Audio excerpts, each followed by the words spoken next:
രാജ്യത്തെ ഏറ്റവും കൂടുതൽ കാലം പ്രധാനമന്ത്രിയായിരുന്ന ഇന്ദിരാഗാന്ധിയുടെ, അതായത് രണ്ടാമത്തെ പ്രധാനമന്ത്രിയായിരുന്ന ഇന്ദിരാഗാന്ധിയുടെ റെക്കോർഡ് മറികടന്ന് നരേന്ദ്രമോദി ആ റെക്കോർഡ് ബ്രേക്ക് ചെയ്തിട്ട് ദിവസങ്ങൾ മാത്രം കഴിഞ്ഞതേ ഉള്ളൂ. ഇപ്പോഴത്തെ പുതിയൊരു റെക്കോർഡ് കൂടി രാജ്യത്ത് പിറന്നിരിക്കുന്നു. അത് രണ്ടാം സ്ഥാനമല്ല, ഒന്നാം സ്ഥാനമാണ്. രാജ്യത്ത് ഏറ്റവും കൂടുതൽ കാലം ആഭ്യന്തരമന്ത്രിയായി എന്ന ആ ഒരു സ്ഥാനം അമിത്ഷായ്ക്കാണ് ഇനി മുതൽ രാജ്യം രേഖപ്പെടുത്തുക.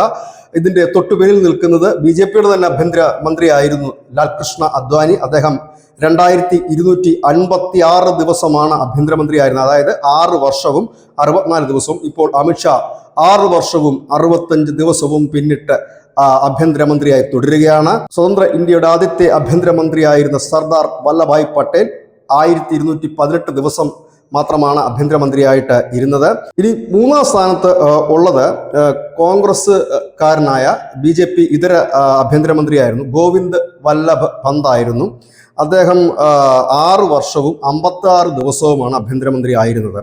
അതിനുശേഷം നാലാമത് വരുന്നത് BJPയുടെ തന്നെ ആഭ്യന്തരമന്ത്രിയാണ് രാജ്നാഥ് സിംഗ്. അദ്ദേഹം 5 വർഷവും 3 ദിവസവും ആഭ്യന്തരമന്ത്രി ആയിരുന്നു. അതിനുശേഷം വരുന്നത് വീണ്ടും കോൺഗ്രസ് ആണ്. ശിവരാജ് പാട്ടീൽ 4 വർഷവും 191 ദിവസവുമായിരുന്നു ആഭ്യന്തരമന്ത്രിയായിരുന്നത്. ഇതിനെല്ലാം മറികടന്നുകൊണ്ട് 2019 മെയ് 31 ആഭ്യന്തരമന്ത്രിയായി ചാർജ് എടുത്ത അമിത്ഷാ 2024 ജൂൺ 9 വരെ അതിൽ തുടർന്നു. 10 വീണ്ടും ലോക്സഭാ തെരഞ്ഞെടുപ്പിന് ശേഷം ജൂൺ 10 വീണ്ടും ആഭ്യന്തര മന്ത്രിയാകുകയായിരുന്നു. ഗുജറാത്തിലും അദ്ദേഹം ആഭ്യന്തരമന്ത്രിയായിരുന്നു. BJPയുടെ ദേശീയ അധ്യക്ഷനായിരുന്നു. ഒപ്പം തന്നെ അദ്ദേഹത്തിന്റെ ഈ ഒരു കാലയളവിൽ സുപ്രധാനമായ ചില നീക്കങ്ങളാണ് ഈ രാജ്യം കണ്ടത്.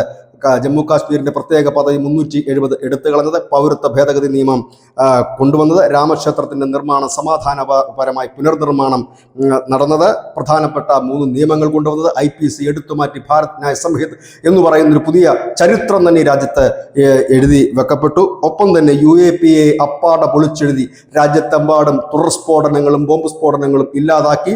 നക്സൽ മേഖലയിൽ കടന്നു കയറി 94% നക്സലുകളെ ഇല്ലാതാക്കി. 2026 മാർച്ച് 31 മുമ്പ് പൂർണ്ണമായി നക്സൽ ഇല്ലാത്ത ഒരു രാജ്യമായിരിക്കും ഇന്ത്യ. ഏതായാലും അദ്ദേഹത്തിന് ഈ ആഭ്യന്തര വകുപ്പ് കൂടാതെ തന്നെ മറ്റൊരു വകുപ്പ് കൂടിയുണ്ട്. അത് സഹകരണ മന്ത്രി എന്ന നിലയിലാണ്.